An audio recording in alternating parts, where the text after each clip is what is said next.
Hotep, Black Power.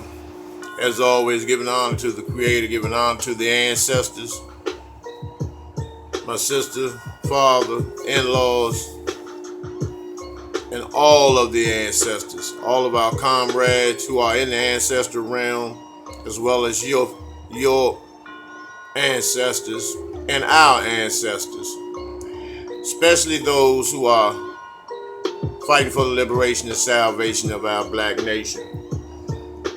You know, I want you to take a good look at this picture here. I'm quite sure this is a worldwide picture of Brother Eric Garner. This picture here, he was actually deceased. But as you can see, this devil kept going on with a chokehold that is not department issued or department trained chokeholds. This was a street bar brawl chokehold that this cracker had on this brother. And you know, July 16th is the anniversary of the physical lynching of Brother Eric Garner. And I have issues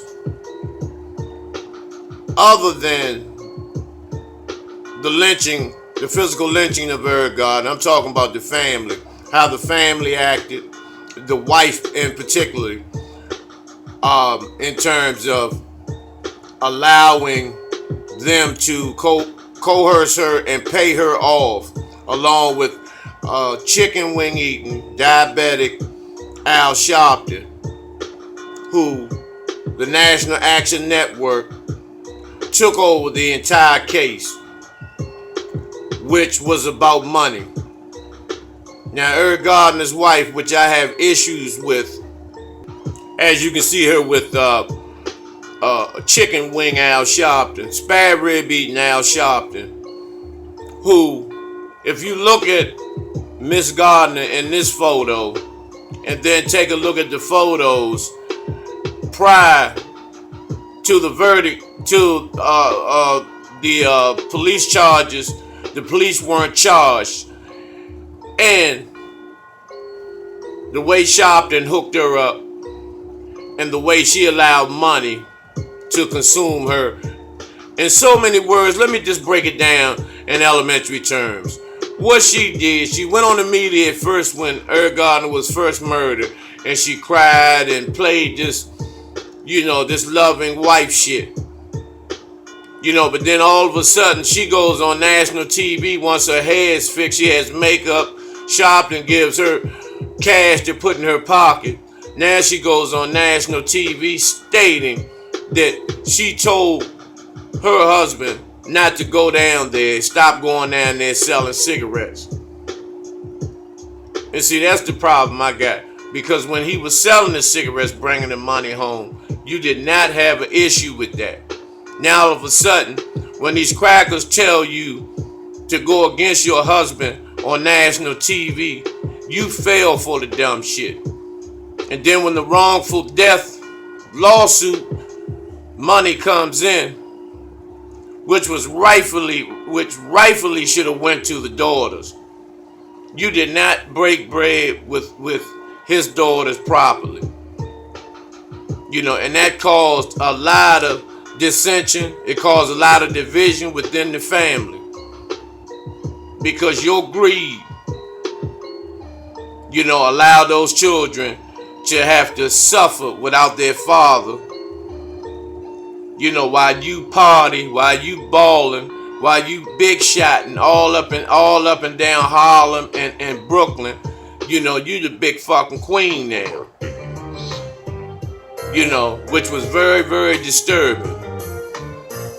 You know, while we watched on television your husband being murdered on television, you should have never stopped pushing for these crackers to be prosecuted. You should have never stopped. But see, this is the thing I tell y'all when it comes to this money shit. you know, the whole goddamn game changed. You will turn on your own husband for some paper. And to me, that shows you was never there for him. You know, that's very disheartening. That brother lost his life.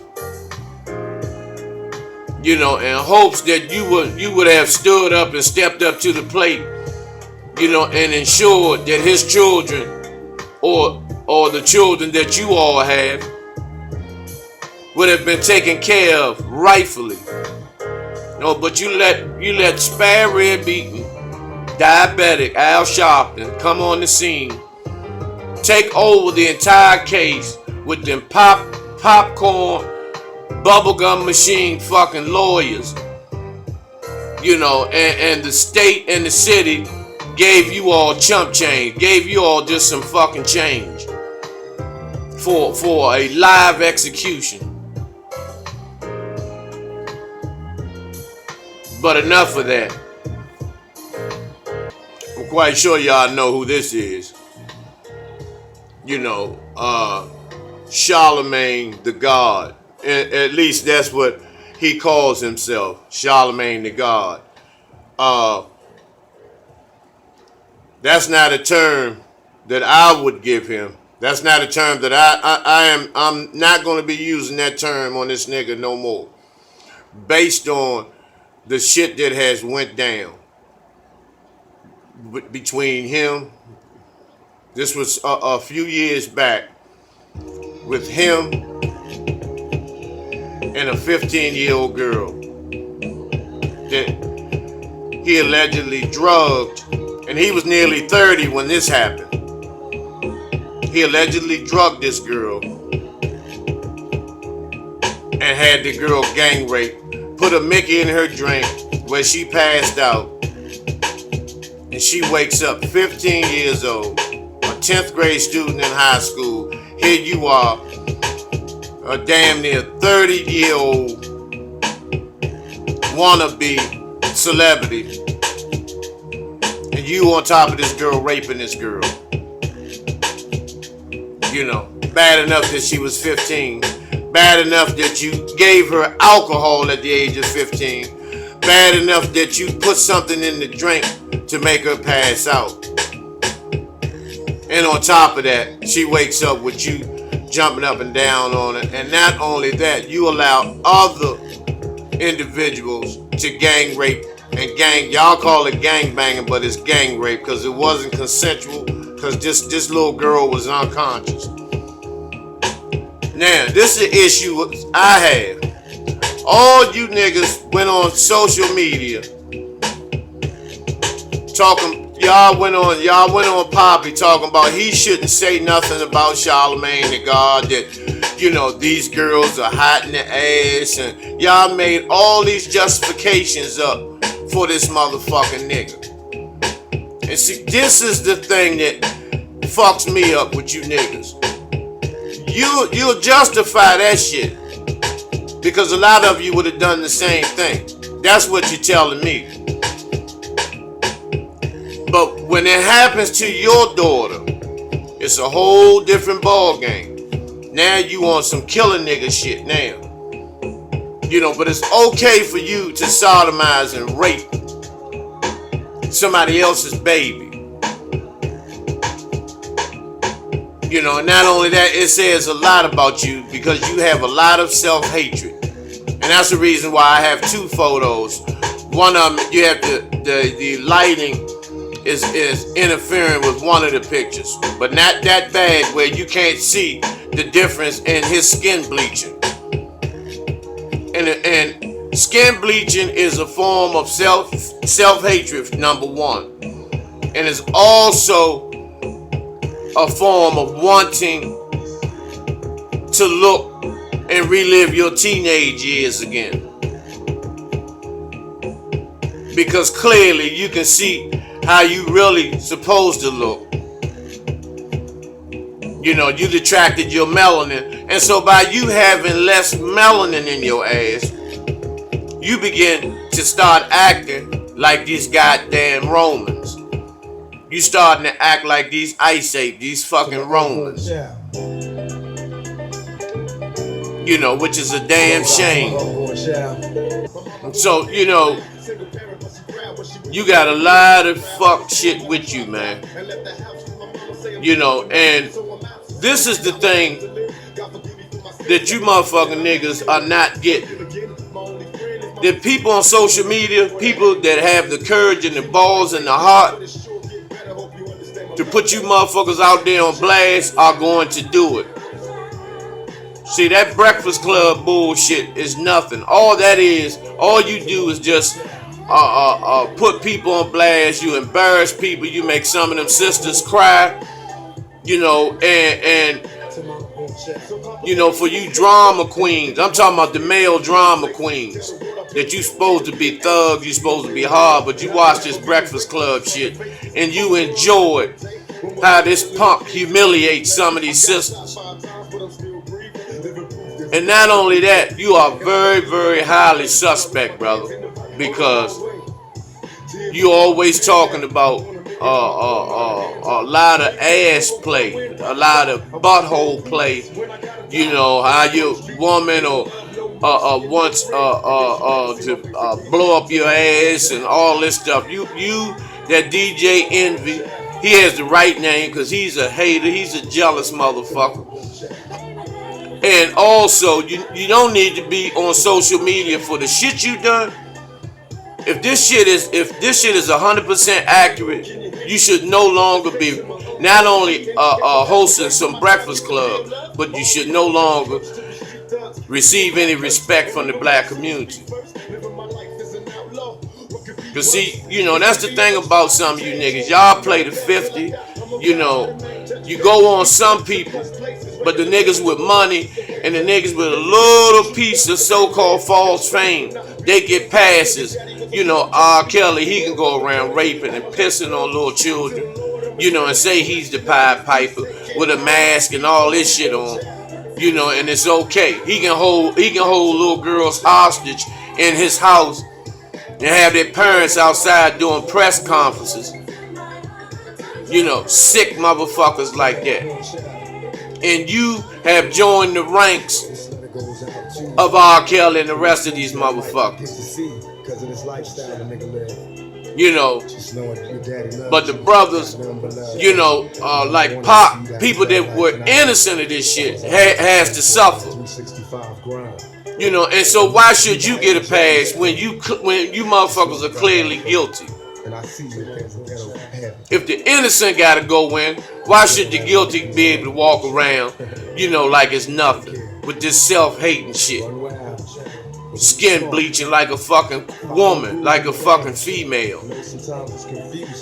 You want to be light-skinned and all this old bullshit because you hate yourself.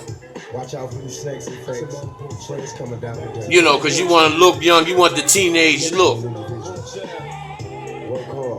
You know, and you've always been suspect to me.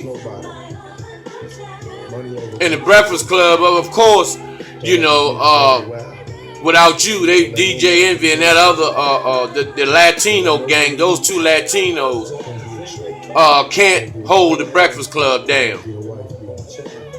They'll have to call it the Taco Club. But you can be replaced because there's a lot of brothers and sisters on social media that will come with a more sincere, a more raw show that can bring truth, that can talk about our ancestors, that just won't have actors and entertainers and rappers on the show. Let's have some revolutionaries. Let's have some street activists. Let's have some street scholars, male and female. Let's, you know, help the people. But, you know, your time is spent, you know, talking about nothing, a whole bunch of bullshit. And then when you get somebody halfway conscious on the show, you know, y'all sit there and punch holes in them. You punch holes in who they are. You know, but if this shit, you know, if this shit is 100% real and accurate, based on testimonies, you should no longer be in the social media. You should no longer have the opportunity to even be out here, because you're considered a pedophile as well as a motherfucking rapist, man. So the respect level from me to you is goddamn zero. You know, and you motherfuckers will call in defending him. And you'll blame you niggas blame the victims until it's your child. But enough of that. You know, we'll see where this shit gonna go. We'll see how strong the black community really is. Who's stand up and who's gonna fall back like fucking faggots. Also, the devil in the middle of this picture here, you know, his name is Robert Rialmo, Chicago policeman, who murdered a teen and the teen's grandmother. Went in the house and murdered both of them on Christmas. I believe it's about 3 years ago. 2 or 3 years ago. And you didn't hear nothing about this. You never heard nothing about. See, this is the hush hush shit. When these devils do shit and they get to walk around, they get away with all of this shit. We do nothing. You know, 19-year-old Quintonio LaGria, 19 years old. He's on the left of your screen, and his mother, his grandmother, what's her name? Betty Jones. She was 55 at the time, and what happened? Antonio Jones, who's Quintonio's father, lived upstairs over top of them, and the father and son just had a shouting match per se. Someone called the police. This cracker goes in gun-ho, shoots the grandmother Betty Jones in the chest once, kills her instantly, and murders and kills her grandson Quintonio LaGria. Shot him multiple times, 19 years old. And the reason why I'm bringing this up, because this cracker here, Robert Rialmo, was arrested again for a bar brawl. See, and what happens, see, these crackers go to court, they have these high-powered lawyers, you know, and they come with their suits on, and they, you know, red in the face like a fucking cherry, you know, and have this false look,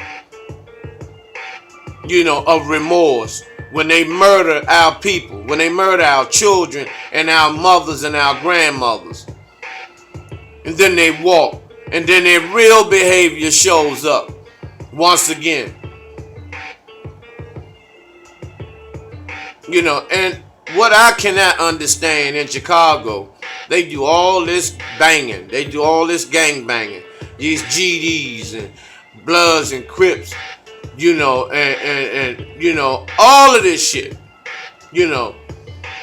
Everybody wants to be a Larry Hoover. Everybody wants to come up with their own blueprint out there. But now, what you did was took Larry Hoover's and Jeff Fort's, you took their dreams of creating a violent-free, a drug-free community for black people, and you distorted it, along with the help of Jay-Z with his album called The Blueprint, and just totally twisted everything around and done the opposite of what the original blueprint rules were written by Larry Hoover, which was to rebuild the black community. But see, now you go around banging all on the south side and all over Chicago. But you let these devils walk around. See, they get to walk around. You don't do anything to them. As a matter of fact, you are in compliance with them. They're your real enemies. But you sit and you drop your weapons or you run like a woman. You know, put your hands up. You lay down on the ground. You let them kick you around, toss, do anything they want to you. But you don't, you know, but you'll murder your brother. You murdered little children in Chicago. You murdered grandmothers. You murdered great-grandmothers. For what? And these crackers sit back and they enjoy what y'all doing. They'll help y'all out every once in a while and kill a couple of you niggas. And I'm just being devil's advocate.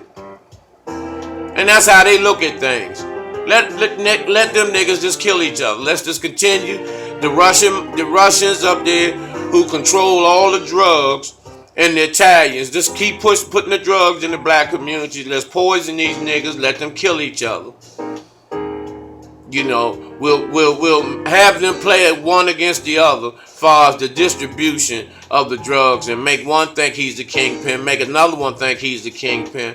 Let them all think that they're the number one nigga with us, and let them kill each other, make up lies, and salt each other down, and you all believe what these motherfucking guineas and these vodka drinking, ice-ape Russians tell you motherfucking stupid niggas, and then y'all go and murder each other. And then you throw up gang signs and shit like that. Shit is so goddamn cool. Like, being murdered is so fucking slick. What is so cool about not being around no more? Not growing up to be a grown man. Not living to be married. Not living to have a family. Not living to have a wife. Not living to go to college. Not living to play for the NFL, the NBA, Major League Baseball, hockey. What is so cool about being in a fucking casket, going in the ground 50, 60 years before your time? Because you watch Power, you watch these TV shows where these fictional, weak, homosexual, bisexual actors portray to be hard, and you try to follow that shit. And next thing you know, you are either murdered or you got from now on in jail. That's the trick. You've been tricked. You've been tricked out of your life. So you can't say you a G. This is Daniel Green. If you have forgot who Daniel Green is, this is the brother that was convicted for the murder of James Jordan, Michael Jordan's father, which the whole time he has proclaimed his innocence.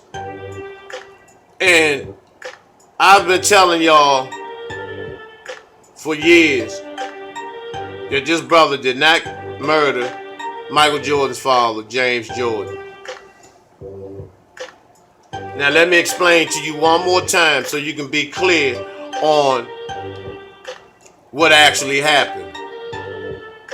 When the Knicks and the Bulls were playing for the Eastern Conference Championship, John Gotti had just murdered, or had Paul Castellano murdered, and John Gotti became the Don of New York. So, you had the Castellanos, the Gambinos, you had the Colombos, you had 5 families, which Gotti became the Don, the family head. And when he became the Don, while the Knicks and the Bulls were playing, he sent word to Michael Jordan by one of his capos to tell Jordan to sit this one out. Let the Knicks win, this championship and you'll win the next 3. We will not interfere with any more of your championships. Give the Knicks this one. While I'm the king of New York, let the Knicks be the king of the NBA. Jordan got hung up on himself, knowing that if he reneged, something was going to happen, either to him or someone in his family. But the selfish ape, the selfish red-eye monkey that he is, the silverback leaping monkey motherfucking house nigga that he is, selfish motherfucking ape. He didn't pay that no mind and beat the Knicks.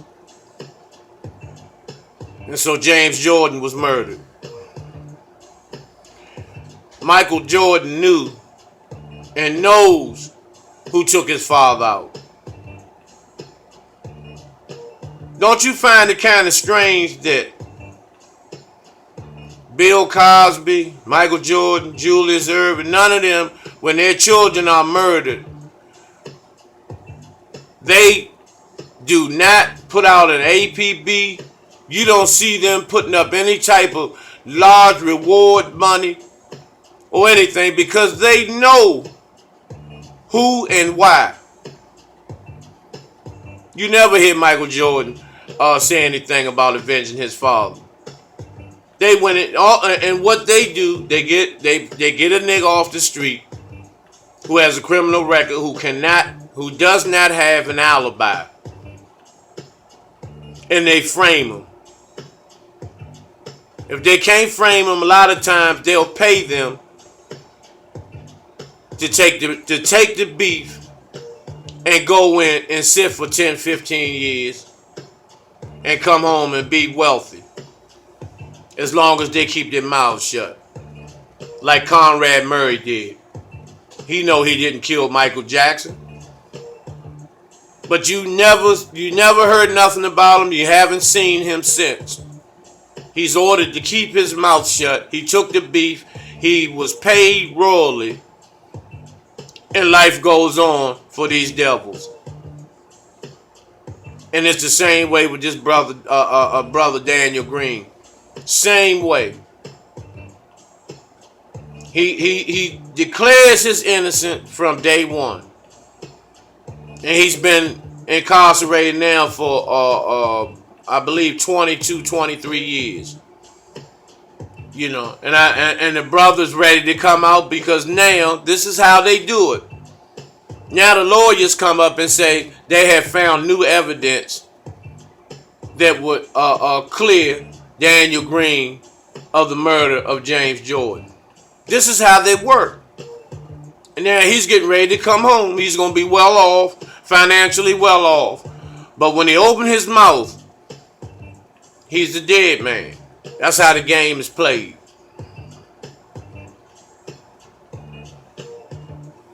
Because wouldn't it make sense if you were a multimillionaire or close to being a billionaire, that if one of your children were murdered, that you would go all out, you would never rest until you find out exactly what happened, and that you make sure they got the right person, and continue to uphold your child's name and their legacy?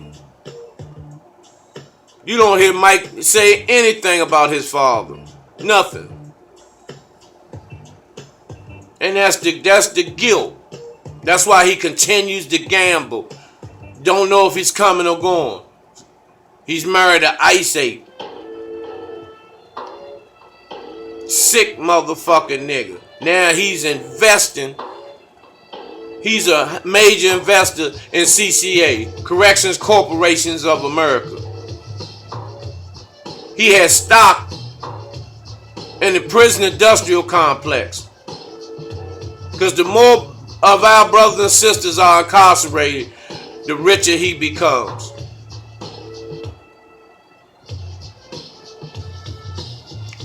Gotta think, brothers and sisters. Use your motherfucking heads. For those who don't know who this brother is, young brother, He's the youngest person to be executed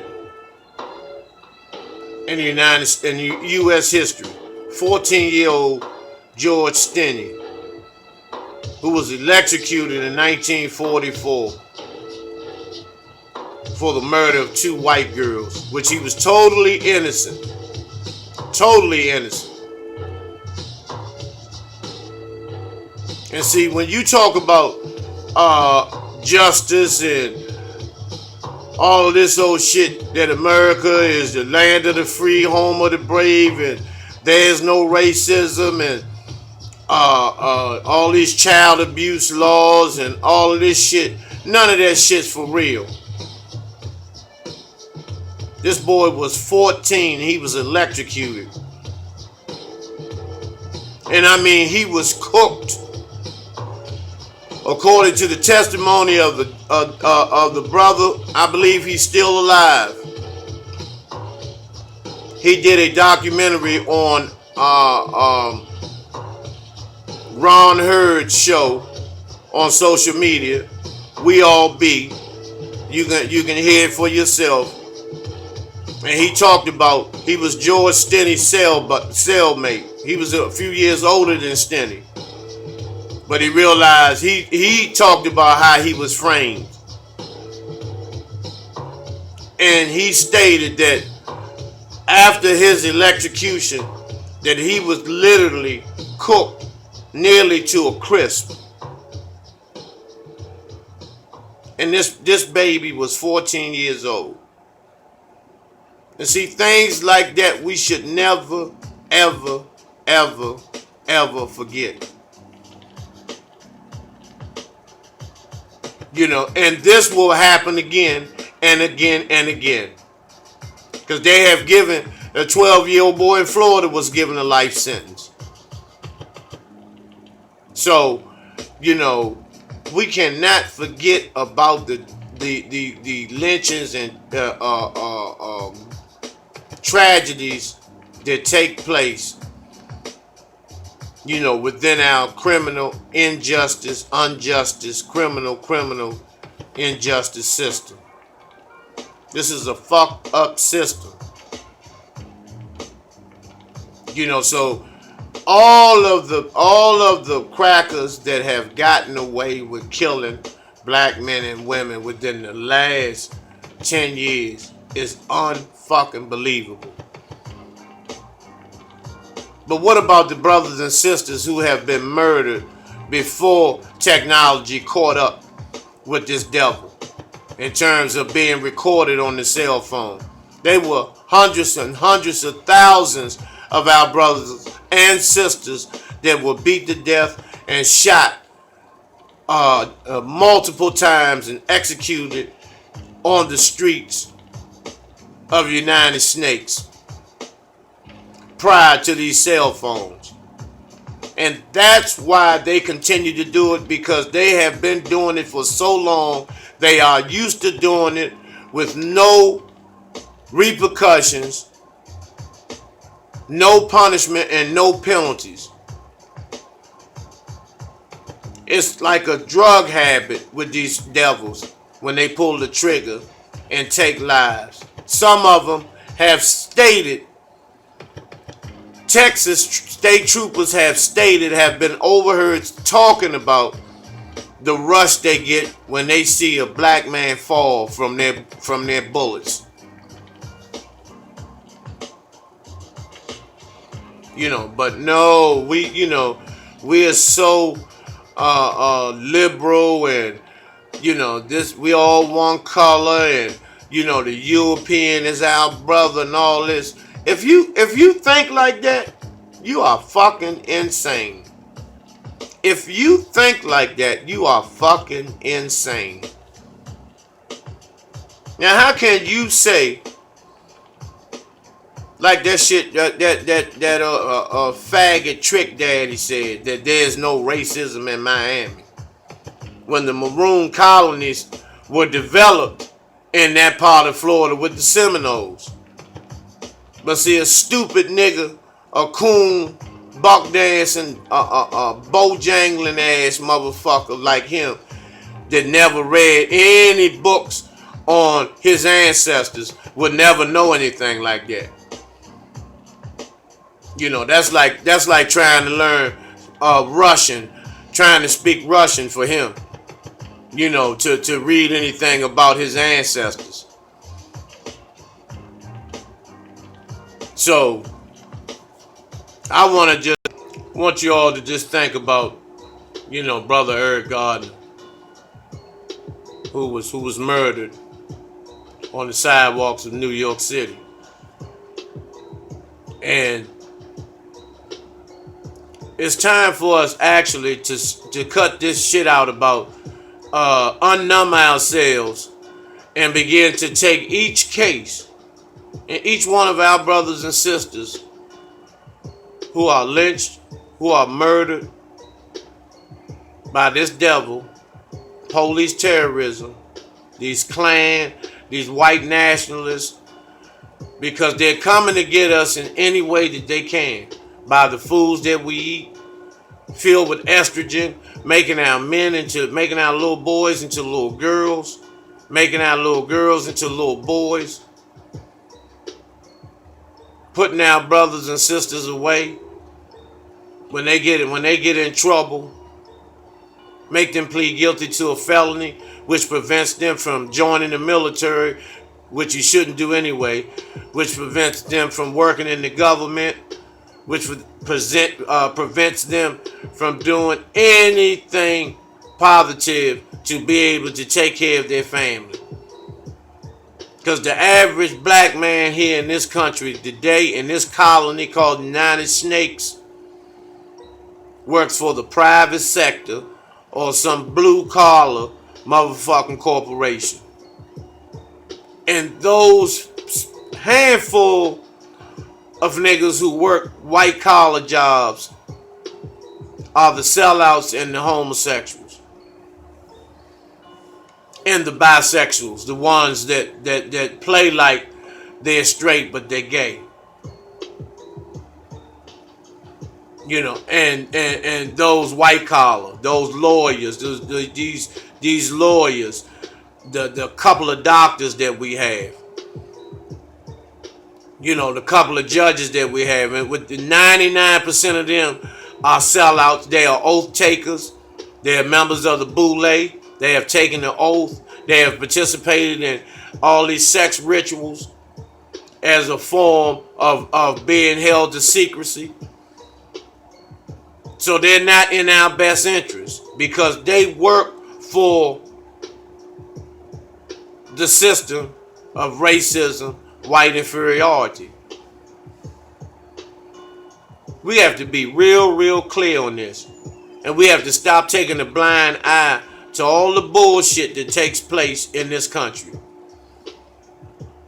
Our people are dying each and every day. Every day they're being murdered. They're being slaughtered on the streets like animals. But yet, you have our own people, Maxine Waters and all these other buck dancing motherfucking, shoe shining, boot licking motherfuckers that do anything and everything for everybody except their own people. Except their own people. You know, these Aunt Mamas and these Uncle Bens, these buckwheat ass motherfucking niggas, you know, are killing us. But I'm going to talk about that on the next video. But for right now, as always, Hotep Black Power.